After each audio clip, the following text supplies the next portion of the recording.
শখের বাইকটা কেনার পরে আমরা বাইকটাকে অনেক যত্ন করি অ্যান্ড যত্ন করার শুধু হয়তো বাইকটাকে চকচকে রেখেই সম্ভব না। বাইকটা আসলে লং টার্ম পারফরমেন্স এই বিষয়গুলো মানে খেয়াল যদি রাখতে হয় তাহলে অবশ্যই মেনটেন্সের কিছু বিষয় আমাদেরকে লক্ষ্য রাখতে হবে, এবং না জানার কারণে আমরা বাইকটা সেইভাবে মেনটেন করতে পারি না। তো আজকে ছোট ছোট কিছু বিষয় শেয়ার করবো, যেটা নতুন বাইক হোক পুরাতন বাইক হোক আমাদের আসলে এগুলো মেনটেন করা উচিত, তাহলেই আসলে আমাদের পছন্দের বাইকটা অনেক ভালো পারফরমেন্স দিবে লং টার্মে। তো ভিডিওটি শেষ পর্যন্ত দেখবেন। তো হ্যালো গাইজ, আসসালামু আলাইকুম, welcome back to my YouTube channel.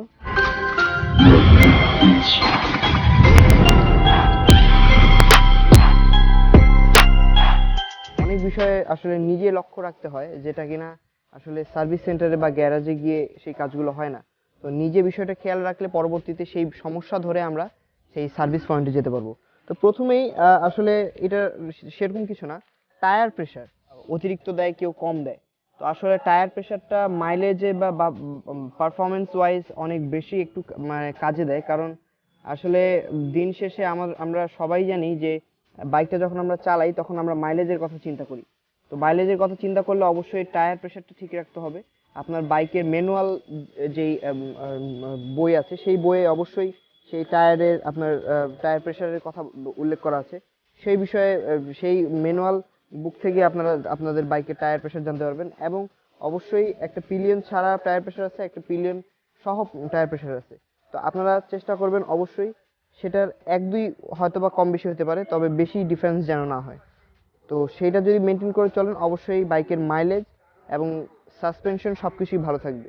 এরপরে আসি আপনার ডিস্ক ব্রেক।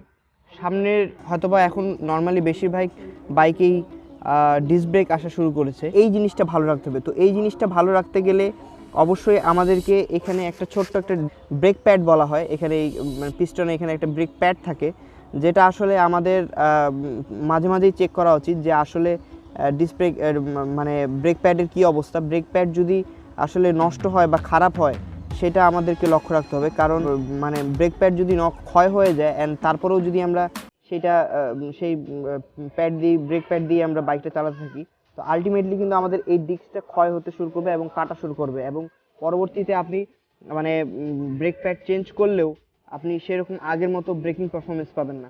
তো অবশ্যই এই জিনিসটা লক্ষ্য রাখতে হবে। তারপরেও আপনাদেরকে একটু দেখিয়ে দেওয়ার চেষ্টা করব যে ব্রেক প্যাডটা কোথায়, অ্যাকচুয়ালি ব্রেক প্যাডটা কোথায় থাকে এবং কিভাবে বোঝা যায়।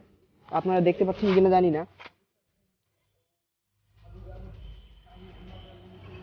এই যে এখানে দেখতে পাচ্ছেন একটা, এই যে এখানে লোহার মতো একটা দেখা যাচ্ছে, তো এটা হলো আমাদের অ্যাকচুয়ালি ব্রেক প্যাড। তো এই জিনিসটা যত ক্ষয় হতে যাবে, ক্ষয় হবে ততই আসলে আমাদেরকে লক্ষ্য রাখতে হবে। এটা যখন ক্ষয় হয়ে আসবে, একটু ক্ষয় হওয়ার আগেই আমাদেরকে চেষ্টা করতে হবে এই জিনিসটা যেন আমরা চেঞ্জ করে ফেলি। তো এই জিনিসটা চেঞ্জ করলে আমাদের ব্রেকিং পারফরমেন্স, আমার ব্রেক প্যাড চেঞ্জ করার পরে ব্রেকিং পারফরমেন্সটা ভালো ভালো পাবো। তো সেই দিক তো সেদিকটা লক্ষ্য করে অবশ্যই পিছনের একই পিছন ব্রেকেও একই অবস্থা। পিছন ব্রেকে যদি ডিস্ক ব্রেক থাকে তাহলে অবশ্যই এই জিনিস ওই জিনিসটা লক্ষ্য রাখবেন। এরপরে যেই বিষয়টা আসবো, বাইকের কিছু আসলে মেনটেন্যান্সের কথা যদি বলি তাহলে অবশ্যই থ্রটলের কথা অবশ্যই আসে। তো থ্রটলের আসলে একটা ফ্রি প্লে থাকে, মানে বাইকের বিভিন্ন জায়গায় ফ্রি প্লে থাকে, যেমন থ্রটলে থাকে, ক্লাচে থাকে, ব্রেকে থাকে। তো কিছু কিছু আসলে ফ্রি প্লে থাকে। ফ্রি প্লে বলতে এই যে এই জিনিসটাকে বোঝাচ্ছি আমি, মানে এই যে ফ্রি যতটুকু থাকে, ফ্রি থাকার পরে দেন এটুকু ফ্রি থাকে, দেন তারপর থ্রটলটা কাজ করে। তো এটাকে আমি ফ্রি প্লে বোঝাচ্ছি। তো এই ফ্রি প্লেটা ঠিক রাখতে হবে। লাইক এই থ্রটলের ফ্রি প্লে থাকবে 3 থেকে 5 মিলিমিটার। এই ফ্রি প্লেটা ঠিক রাখলে আপনার মাইলেজ, ওভারঅল আপনি থ্রটল রেসপন্স সব কিছুই ভালো পাবেন। তো এই বিষয়টা আসলে লক্ষ্য রাখা খুবই জরুরি, এবং বিশেষ করে এই জিনিসটা বেশি মানে লক্ষ্য রাখা জরুরি, কারণ এইখান থেকে একটা মানে থ্রটল একটা কেবল আছে, তো ওই কেবলটা ভালো রাখার জন্য এই ফ্রি প্লেটা খুবই জরুরি। ফ্রি প্লের কথা যদি আসো তাহলে আসলে আমি এর আগেও বলছি যে ক্লাচেও এই ফ্রি প্লেটা থাকে, দেখেন দেখতে পাচ্ছেন এখানে এটা ফ্রি প্লে থাকে। তো এটার ফ্রি প্লে থাকবে 5 থেকে 10 মিলিমিটার। এটার ফ্রি প্লে থাকবে 5 থেকে 10 মিলিমিটার।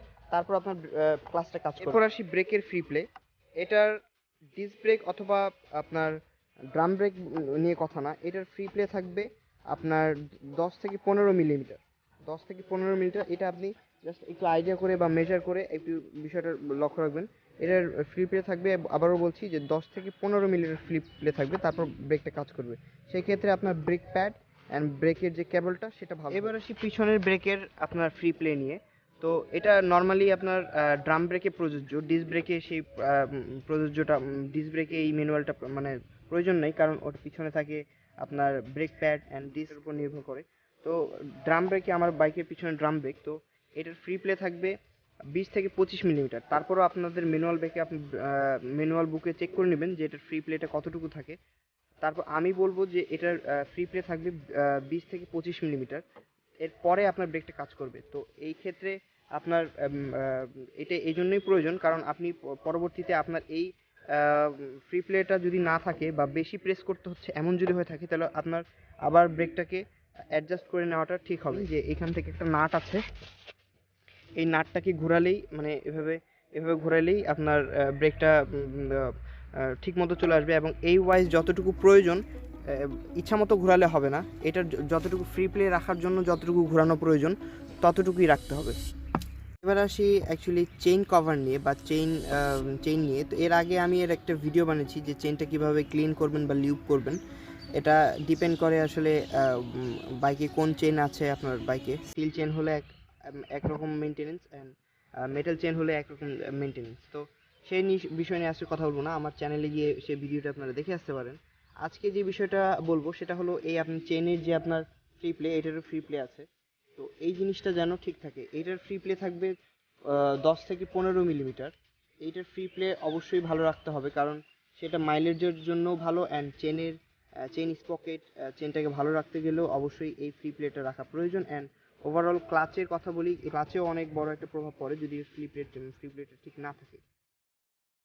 এরপরে আসি এয়ার ফিল্টার নিয়ে। তো এয়ার ফিল্টারটা আসলে আমাদের অনেক বেশি প্রয়োজন বাইকের পারফরমেন্সের কারণে, কারণ এই এয়ার ফিল্টার যদি আসলে বেশি পুরনো হয়ে যায় বা বেশি ময়লা জমে যায়, সেক্ষেত্রে আসলে আমরা বাইকের সেই পারফরমেন্স থাকে না, বা বাইকের সাউন্ড অনেক সময় চেঞ্জ হয়ে যায়।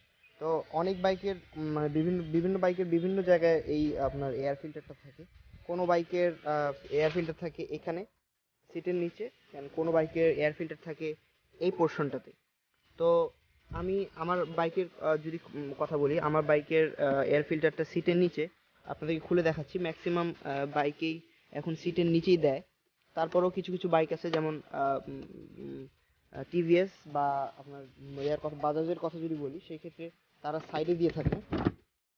তো আমার বাইকের আপনার এখানে দেখাচ্ছি, ঠিক এই যে এখানে আপনারা দেখতে পাচ্ছেন যে এই যে এই পোর্শনটাতে আসলে এই যে কয়েকটা 2-3টে নাট আছে, এই 2-3টে নাট খুললে এখান থেকে আসলে এটার ভিতরে আপনার এয়ার ফিল্টারটা থাকে। তো এয়ার ফিল্টারের কথা যদি আসি, তো এটা বিভিন্ন বাইকের বিভিন্ন ম্যানুয়াল বুকে লেখা থাকে। কেউ 4 থেকে 5,000 কিলো পর চেঞ্জ করতে বলে, মানে যেমন হোন্ডা বলে 4 থেকে 5,000 কিলো পর্যন্ত চেঞ্জ করা। এটা ওয়াশ করতে গেলে আপনার অন্যান্য বাইক যেমন আছে আপনার বাজাজ, টিভিএস, এই বাইকগুলোতে ওয়াশ করা যায়, কারণ এটা ফোমের টাইপের লিকুইড দিয়ে থাকে। তো এয়ার ফিল্টারটা এটার আসলে পরিষ্কার করা যায় না। চেঞ্জ করার কথা বলি, এটা আসলে ডিপেন্ড করে আপনি কোন রোড কন্ডিশনে বাইকটা চালাচ্ছেন। রোড কন্ডিশনটা অবশ্যই যদি আপনার অফ রোডিং হয়, তাহলে আপনার এয়ার ফিল্টারের কেমন ময়লা পড়েছে বা এয়ার ফিল্টার কী অবস্থায় আছে, এই বিষয়টা বিবেচনা করে আপনাকে এয়ার ফিল্টার চেঞ্জ করতে হয়। তারপরও 5 থেকে 6,000 কিলো পর চেঞ্জ করতে বলে Honda company. And TVS, Bajaj যেগুলো আছে এগুলো আসলে ওয়াশ করা যায়। তো সেই ক্ষেত্রে আপনার 2-3 হাজার কিলো পর্যন্ত ওয়াশ করে নেওয়াটা ভালো হয়। স্পার্ক প্লাগ, তো স্পার্ক প্লাগ আসলে এটার অনেক কিছুই আপনার স্পার্ক প্লাগ আপনাকে বলে দেয় বাইকের কন্ডিশন ওয়াইজ। তারপরও আসলে যদি আমি বলি, এটা খুলতে টুল বক্সে, আপনার প্রতিটা বাইকের টুল বক্সে এই জিনিসটা মানে স্পার্ক প্লাগ খোলার টুলস থাকে। তো সেটা খুলে আপনি দেখতেই পারেন যে বাইকের স্পার্ক প্লাগের কী অবস্থা। তো এটা আসলে অনেক কিছু ইন্ডিকেট করে। এই জিনিসটা আপনার খুলে অন্ততপক্ষে 2 থেকে 2.5 মাস পর খুলে এই জিনিসটা আপনার ওয়াশ করে নেবেন। এটার বিষয়টা এই স্পার্ক প্লাগ খোলাটা খুব একটা বড় বিষয় না। বা আপনি যদি না পারেন, অবশ্যই গ্যারাজে বা টেকনিশিয়ান দ্বারা আপনার এই স্পার্ক প্লাগটা পরিষ্কার করে নেবেন। এবং প্রতি 3 থেকে 4 হাজার কিলো পর্যন্ত এই স্পার্ক প্লাগ চেঞ্জ করার কথা বলা হয়। বিভিন্ন বাইকের হয়তোবা একটু কম বেশি হতে পারে, তো আপনার ম্যানুয়াল বুকে চেক করে নিয়ে এই জিনিসটা জেনে নেবেন যে আসলে কয় হাজার কিলো পর্যন্ত স্পার্ক প্লাগ ঠিক থাকে বা কত হাজার মানে কী কন্ডিশনে থাকলে আপনার স্পার্ক প্লাগ চেঞ্জ করতে হয়। তো এই বিষয়ে ম্যানুয়াল, আপনার বাইকের ম্যানুয়াল বুকে সব কিছুই লেখা থাকবে, তো সেই জিনিসটা অবশ্যই লক্ষ্য রেখে বাইকটার স্পার্ক প্লাগ চেঞ্জ করে নেবেন সময় মতো। এরপরে আসি ইঞ্জিনের আপনার পারফরমেন্স নিয়ে বা ইঞ্জিনের ছোট ছোট বিষয় নিয়ে, কারণ এটা সবার থেকে শেষে বলছি এই জন্যই কারণ এটা আসলে অনেক কিছুই দেখার আছে এবং অনেক কিছুই লক্ষণীয় বিষয় আছে যেগুলো আমাদের লক্ষ্য করাটা অনেক বেশি প্রয়োজনীয়। প্রথমেই বলি আপনার ইঞ্জিন অয়েল নিয়ে। অবশ্যই প্রথমে ইঞ্জিন অয়েলটা আপনার বেছে নিতে হবে। তো প্রথমে জিনিসটা যেটা লক্ষ্য রাখবেন যে অরিজিনাল ইঞ্জিন অয়েল প্রবেশ করাচ্ছেন কিনা আপনার ইঞ্জিনে। তো এইটা বিষয়ে আসলে আমি আমার চ্যানেলে একটা ভিডিও করছি, আপনারা ওখানে গিয়ে দেখে আসতে পারেন। অ্যান্ড অবশ্যই গ্রেড মেনটেন করে বাইক চালাবেন। অ্যান্ড কত কিলো পর্যন্ত চেঞ্জ করতে হয় ইঞ্জিন অয়েল, কত কিলো পর্যন্ত চালানো যায় কোন ইঞ্জিন অয়েল, এই বিষয়ে আমার একটা ভিডিও আছে, আপনারা বাইক দেখে আসতে পারেন। তো ছোটো ছোটো বিষয়ে আপনারা শেয়ার করব এই বিষয়ে, কারণ অনেক টপিক একসাথেই ভিডিওটা বানাচ্ছি, একসাথে বিভিন্ন টপিক নিয়ে তো কথা বলছি, তো সম্পূর্ণ টপিকের ডিটেলস একসাথে বলতে পারবো না। তো ছোটো ছোটো বিষয়ে শর্টকাটে বা সংক্ষিপ্ত করে বলার চেষ্টা করব। তো অবশ্যই ইঞ্জিনের পঞ্চম বা সপ্তম ইঞ্জিন অয়েল যখন আপনি প্রবেশ করাবেন তখন 400-500 কিলো চালানোর পরে অবশ্যই ইঞ্জিন অয়েলের পরিমাণটা ঠিক আছে কি না সেই জিনিসটা লক্ষ্য রাখতে হবে। তো সেই ক্ষেত্রে আপনাকে এই যে এখানে এই যে কাঠিটা আছে, ইঞ্জিনের যে কাঠিটা আছে, এই কাঠি থেকে আপনি দেখতে পারবেন। তো এটা আসলে খুবই সহজ একটা বিষয়। আপনি বাইকটা মানে ইঞ্জিন অয়েলটা যদি আপনি পরিমাপ করতে চান সেক্ষেত্রে আপনাকে বাইকটা ডাবল স্ট্যান্ড করে মানে মেইন স্ট্যান্ড করে ইঞ্জিনটা স্টার্ট করতে হবে। দেন ইঞ্জিনটা স্টার্ট করার পরে আবার বাইকটা কিছুক্ষণ 3-4 মিনিট রেস্ট করে দিতে হবে। দেন রেস্ট দেওয়ার পরে তারপর আপনার এই কাঠিটার একটা লেভেল আছে, ওই লেভেল আপনার ম্যানুয়াল বুকে আপনার ওই কাঠির লেভেলটা দেখতে পারবেন। তো ওই কাঠিটার ম্যানুয়ালটা আপনারা চেক করে দেখবেন যে আসলে ইঞ্জিন অয়েল কি কমে যাচ্ছে কিনা বা বেড়ে যাচ্ছে কিনা, এই জিনিসটা অবশ্যই লক্ষণীয়। অ্যান্ড বিভিন্ন জায়গায় দেখবেন যে ইঞ্জিন অয়েল বা ইঞ্জিন কোনো জায়গায় ঘামছে কিনা বা ইঞ্জিন অয়েল লিক হচ্ছে কিনা, এই বিষয়টা লক্ষ্য রাখতে হবে। তারপর আপনার ইঞ্জিন অয়েল যখন আপনি পরিবর্তন করছেন, ইঞ্জিন অয়েলের থিকনেস, আমি আবারও বলছি যে আমি আসলে কোনো টেকনিক্যাল পার্সন না যে আমি এত কিছু আপনাদের সাথে বলছি। তো এই জিনিসগুলো বলছি এই জন্যই যে আমার নেক্সটে যারা ব্লগ দেখবে বা এখন স্টিল যারা কম সংখ্যক হলেও দেখছেন তারা যেন জিনিসটা জেনে রাখে যে আসলে বাইকগুলো কীভাবে মেনটেনেন্স করতে হয় বা বাইক কীভাবে ভালো মানে লং টার্ম পারফরমেন্স কীভাবে পাওয়া যায়। তো সেই বিষয়গুলো ছোটো আমার যতটুকু এক্সপিরিয়েন্স, আমি 3-4টা বাইক রাইড করেছি প্রায় এই 10 থেকে 12 বছরের যে বাইক রাইডিং এক্সপিরিয়েন্স থেকে আমি 3-4টা বাইক মানে চেঞ্জ করেছি বা 3-4টা বাইক মানে ব্যবহার করেছি। তো সেদিক থেকেই আমি আপনাদের সাথে এক্সপিরিয়েন্সটা শেয়ার করার চেষ্টা করি। আর আপনারা যদি আমার চ্যানেল থেকে আরও এরকম বাইক মেনটেনেন্স মানে রিলেটেড কিছু ভিডিও পেতে চান তাহলে অবশ্যই আমাকে কমেন্ট করে জানাবেন।